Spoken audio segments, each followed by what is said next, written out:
Have you ever gazed at the ocean and wondered what secrets lie beneath its restless waves? For centuries, the sea has whispered tales of lost worlds and sunken empires. Among these, none is more enduring than Atlantis, a name first immortalized by Plato but echoed in the writings of Diodorus, Siculus, Herodotus, and later explorers.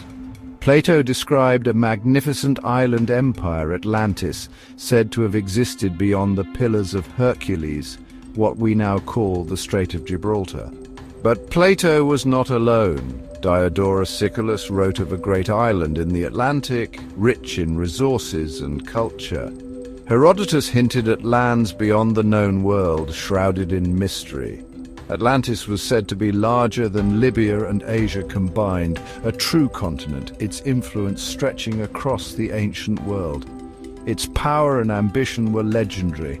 Some myths claim Atlantis sent fleets to conquer Europe and Africa, only to be repelled by a heroic Athens.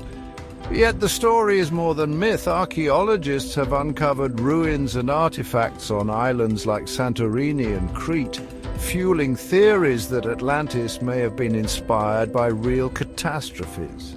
Some point to the eruption of Thera, which devastated the Minoan civilization as a possible origin for the legend. Others look to the submerged ruins off the coasts of Spain and Morocco, or the mysterious Richat structure in the Sahara, as possible sites of Atlantis. The gods, it is said, divided the earth, and Poseidon received Atlantis. He fell in love with a mortal, Cleito, and fathered 10 sons, the first kings of Atlantis. These kings ruled a prosperous, powerful nation, masters of the sea, their fleets and armies unrivaled. For generations they lived in harmony and virtue. But over time, their divine nature faded, replaced by human ambition and greed. No longer content, the Atlanteans sought to conquer the world. They assembled a mighty fleet and set their sights on Athens. Plato's story, passed down from Solon, who heard it from Egyptian priests, tells of a war fought 9,000 years before their time. Atlantis, the aggressor, stood against Athens, the defender of freedom. The stage was set for a conflict that would decide the fate of the known world. The Atlanteans controlled parts of Europe and Africa, their power seemingly limitless. But as their ambition grew, so did their corruption. The world watched as Atlantis prepared to unleash its might. The Egyptian priests claimed their temple records were ancient, speaking of a history older than Greece itself.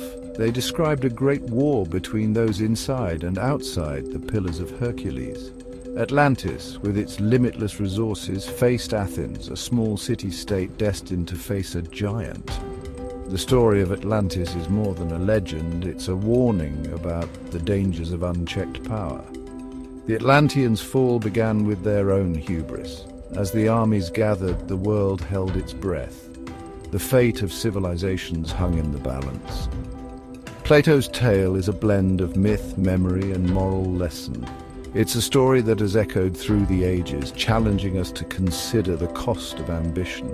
The legend of Atlantis begins with glory, but ends in tragedy. What happened next would change the world forever. The rise and fall of Atlantis was just the beginning. The true lesson of Atlantis was yet to be revealed. As Atlantis cast its shadow over the Mediterranean, fear gripped the nations. The Atlantean war machine seemed unstoppable. Most surrendered or allied with the invaders, but one city refused: ancient Athens. Alone, Athens stood as a beacon of courage and virtue. They valued freedom above all and would not be enslaved. When their allies deserted, they did not falter. Plato describes them as champions of liberty, leaders of the Hellenes. Their fight was not just for survival, but for the future of civilization. The conflict was brutal, the details lost to time. Plato's ends abruptly, but that makes the outcome clear. Athens was victorious. Against all odds, Athens halted the Atlantean advance. They fought with desperation and love for their homeland, liberating others from Atlantean oppression. Their victory was a testament to the power of the human spirit. The few stood against the many. Courage triumphed over might. Athens became the savior of their world, preserving freedom inside the Pillars of Hercules. Their heroism became legend, inspiring generations. But the final chapter was not written by human hands. The earth itself would decide the fate of Atlantis. The story of defiance was about to become a story of destruction. The proud empire's end was near. The lesson of Athens endures. Virtue can overcome even the greatest of threats. But nature would have the last word. The world was about to witness a cataclysm. As Athens celebrated victory, the world was unaware that a far greater power was stirring beneath the surface, nature itself waiting to reclaim its dominion. Suddenly the earth trembled. Violent earthquakes shattered the land, and the sea began to churn with unnatural fury. Plato describes the end of Atlantis with chilling simplicity, sudden absolute destruction. Some legends speak of a monstrous volcanic eruption, the sky darkening as fire and ash rained down. Tsunamis swept across the land, swallowing cities whole. The world trembled as the seas rose, flooding everything in their path. In a single day and night, Atlantis vanished beneath the waves. The ocean reclaimed what Poseidon had raised, erasing an entire civilization. The entire continent, its cities and people, were swallowed by the sea. Nothing remained but a memory, a ghost story whispered across millennia. The destruction was so complete that it erased Atlantis from the map. Plato says the sea became impassable, a vast shoal of mud blocking ships. The Atlantic, once a highway, became a forbidden graveyard. This detail adds a layer of reality to the myth. A physical obstacle, a hidden secret. Modern science has begun to search for answers. Teams of underwater archaeologists scan the ocean floor, discovering ruins and anomalies that fuel the legend. Animated overlays highlight mysterious structures, walls, roads, and shapes that some believe are remnants of Atlantis. Some scientists point to the eruption of Santorini, Thera, as a possible inspiration for the Atlantis myth. The explosion devastated the Minoan civilization, sending tsunamis across the Aegean. The story of Atlantis ends not with a whimper, but with the roar of earth and ocean. The proud civilization was conquered by nature itself. Its tale became a warning against arrogance and greed. The memory faded, the sea kept explorers away. For thousands of years, Atlantis was a fragment of lost history. Only Plato's words preserved its memory.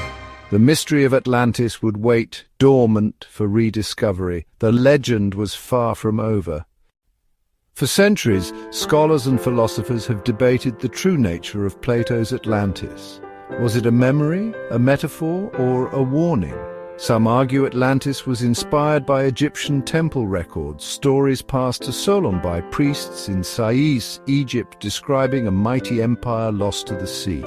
Others see Atlantis as a philosophical allegory, a device for Plato to explore justice, hubris, and the fate of civilizations.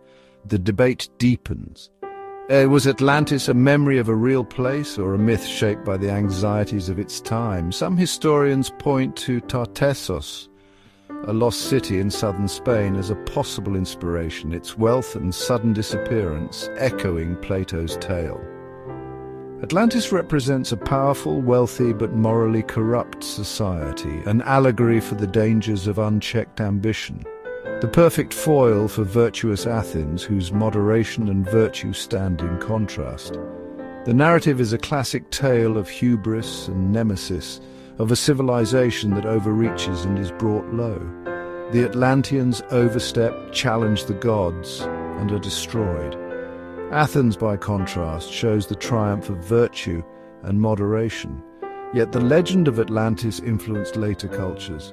Echoes of a sunken world appear in myths from Egypt to the Americas. Some elements echo real history, the clash between a small Greek city-state and a massive Eastern empire. The Persian Wars, especially the Battle of Marathon, come to mind. Plato may have projected this historical kernel into a mythical past, magnifying the scale. He gives a specific time frame. The war with Atlantis happened 9,000 years before Solon's time, around 9,600 BCE, coinciding with the end of the last ice age. A period of dramatic climate change and rising sea levels. Entire coastlines were redrawn, land submerged. Could Plato's story be a distorted memory of a real cataclysm, a folk memory of a lost civilization swallowed by rising waters at the dawn of our epoch? Skeptics remain unconvinced. Many historians insist there is no archaeological evidence for Atlantis, no ruins, no artifacts, only myth. Yet the allure of Atlantis endures. Its story speaks to universal fears and hopes, of power, loss, and the fragility of civilization. The search for truth continues as each generation reimagines Atlantis, sometimes as allegory, sometimes as echo, always as mystery.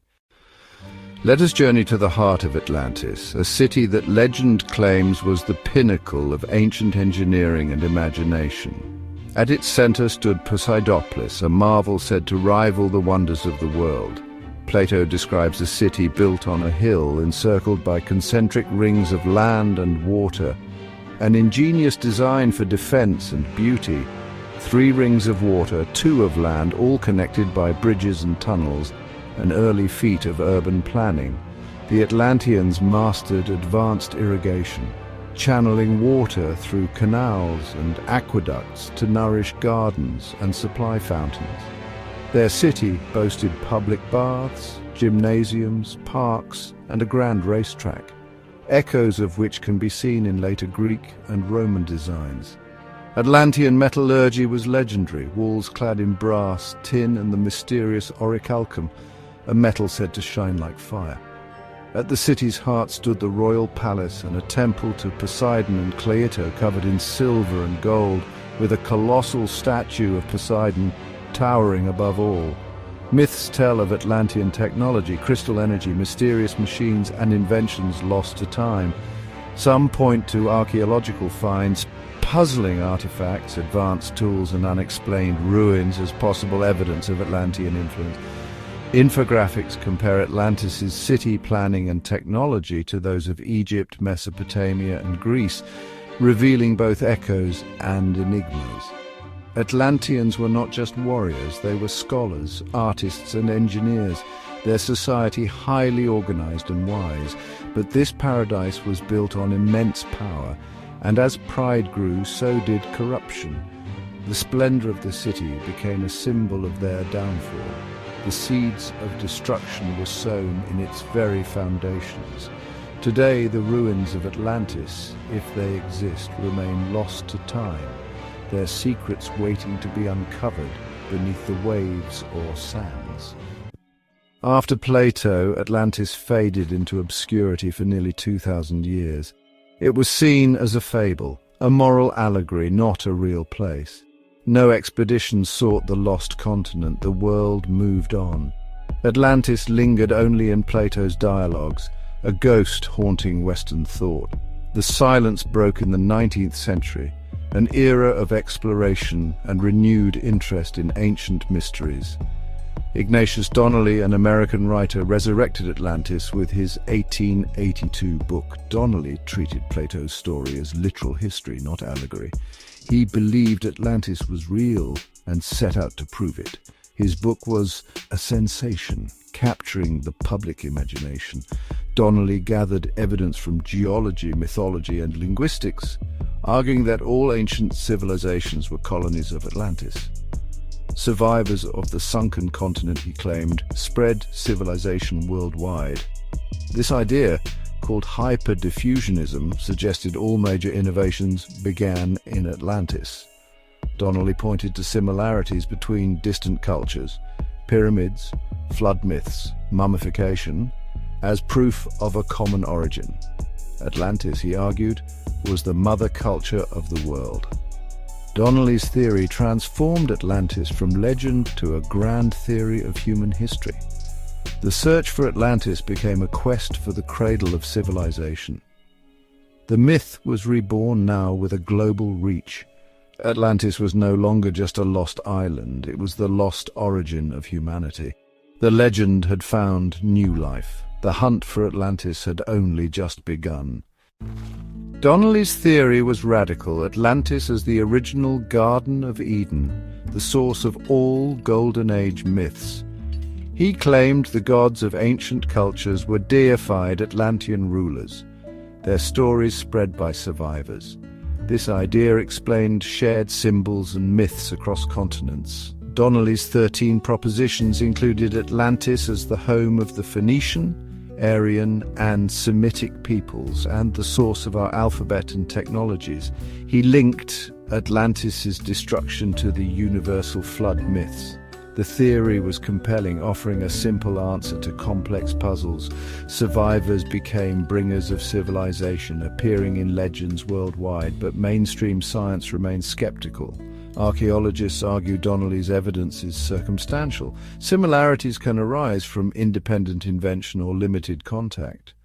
Modern genetics and linguistics show more complex origins than Donnelly's model allows. His theory, while romantic, lacks physical evidence. Atlantis remains on the fringes of accepted history. The dream persists, but proof remains elusive. Donnelly's revival unleashed Atlantis into popular culture. No longer confined to Plato, it became a canvas for wild imagination. The 20th century reimagined Atlantis as a futuristic utopia. Flying machines, death rays, crystal energy. Jules Verne took readers to the submerged ruins inn. Others imagined Atlantis thriving in secret, underwater or underground. Atlanteans gained superhuman abilities, psychic powers and advanced technology. Crystal technology became central, capable of healing or destruction. The myth became a cautionary tale about technology without wisdom. Atlantis became shorthand for any lost advanced civilization. The name evokes images of gleaming towers and tragic ruin. From comics to films and games, Atlantis endures as a symbol of lost paradise. The story's evolution keeps the dream alive. Atlantis is a setting for adventure, a source of wonder. Its fictional legacy ensures we never stop asking, what if? The myth is immortal. As science fiction reshaped Atlantis, a new voice emerged, Edgar Cayce, the sleeping prophet. In trance, Cayce described Atlantis in vivid detail, a civilization with advanced crystal technology. Crystals powered cities, vehicles and communications, but also caused conflict. The Atlanteans split into two factions, the spiritual law of one and the materialistic sons of Belial. Cayce claimed Atlantis was destroyed in 3 cataclysms, the last around 10,000 BCE, due to crystal misuse. Survivors fled to Egypt, the Pyrenees and the Yucatan, carrying knowledge and records. Cayce prophesied Atlantis would be found near Bimini, Bahamas, and that evidence would surface in the 1960s. In 1968, divers discovered the Bimini Road, an underwater formation hailed as proof by believers. Cayce also claimed Atlantean records were hidden under the Sphinx, in Bimini and in the Yucatan. Cayce's visions blended myth, prophecy and pseudoscience. His influence fueled new searches for Atlantis. The legend gained a mystical dimension. Atlantis became a story of lost wisdom, waiting to be rediscovered. The myth's power grew, now entwined with prophecy. The search for Atlantis entered a new era. The greatest mystery of Atlantis is the lack of physical proof, no ruins, no artifacts. For a civilization so vast, its absence is striking. But perhaps we're searching for the wrong thing. A cataclysm could obliterate all evidence, leaving no ruins to find. Earthquakes, tsunamis, and centuries of erosion could erase a continent. The ocean floor remains largely unmapped. Evidence could be buried deep beneath mud and water. The Rishat structure offers a different perspective, not a ruin but a geological memory. If Atlantis was there, its buildings are long gone, but the rings remain. The land itself may hold the secret. Ancient waterways and signs of catastrophic floods hint at a lost world. Perhaps the sea came to Atlantis, then retreated, leaving only its skeleton. The quest for Atlantis is a quest for understanding nature's power and our own fragility.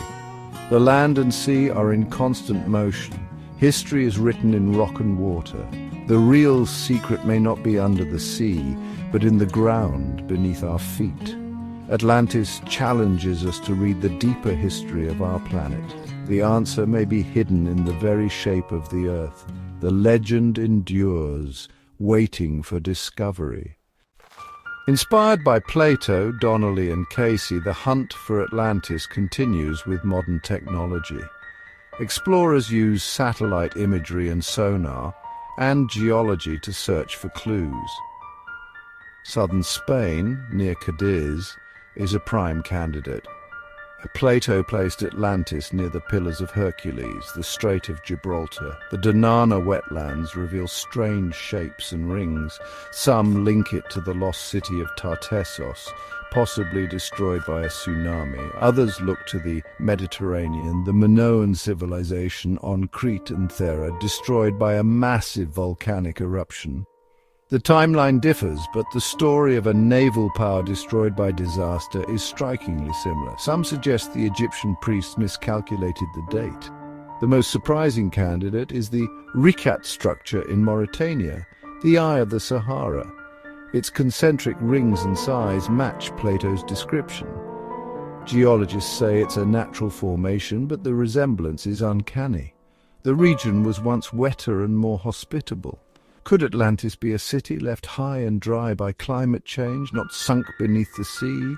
The search spans continents and centuries. Each theory brings us closer to the truth, or deeper into mystery. The legend endures, fueled by hope and imagination. High above the endless dunes of the Sahara, a colossal spiral emerges from the golden sands, its mystery deepened by the secrets scattered at its feet. Known as the Richat structure, or the Eye of the Sahara, this formation has drawn the attention of scientists, explorers, and dreamers alike. All around the Richat structure, close-ups reveal seashells and marine fossils, silent witnesses that this desert was once beneath the sea. Geological surveys confirm the presence of ancient sedimentary layers, supporting the theory of a vanished ocean. The Rikat structure rises from the earth, its massive concentric ring stretching nearly 30 miles across. Satellite imagery and topographic maps highlight its perfect symmetry, fueling speculation that it matches Plato's description of Atlantis. Discovered by astronauts in the 1960s, the Eye of the Sahara is so striking it can be seen from orbit. NASA's images have inspired countless expeditions, each hoping to uncover its secrets. This enigmatic formation has become a magnet for speculation and wonder. Local legends speak of a city swallowed by the sands, while some nomads call it the gate to the past. To the north, the Atlas Mountains rise, just as Plato described mountains shading Atlantis from the north. Geological studies show that this region was once lush, with rivers and lakes, supporting the possibility of ancient settlement. Expeditions from around the world have searched for artifacts, pottery, tools or ruins within the rings. So far, no definitive evidence of a lost civilization has been found, but the search continues.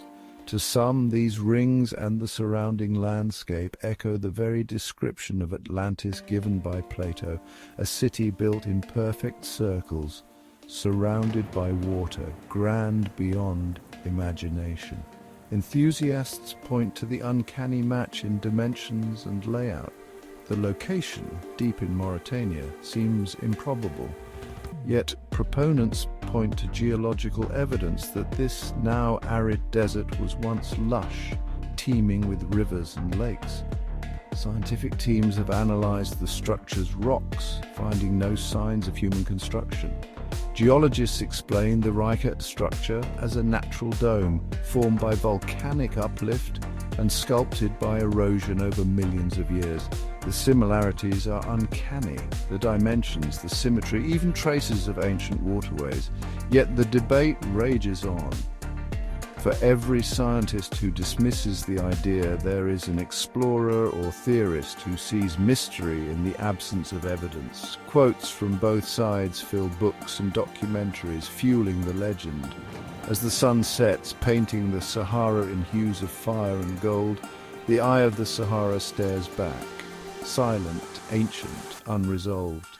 Whether a natural wonder or the last trace of Atlantis, it remains a symbol of our longing to uncover the past. The Rishat structure invites us to question, to dream, and to wonder if the greatest secrets of history might still be hiding in the world's forgotten corners. If you enjoyed this video, please like and subscribe to the channel. And if you would truly like to support the author Joshua or wish to learn more about humanity's hidden history, you can purchase your copy of Forbidden Genesis, The Untold Story of Man Today. The link is in the description box below. Thank you so much for your time.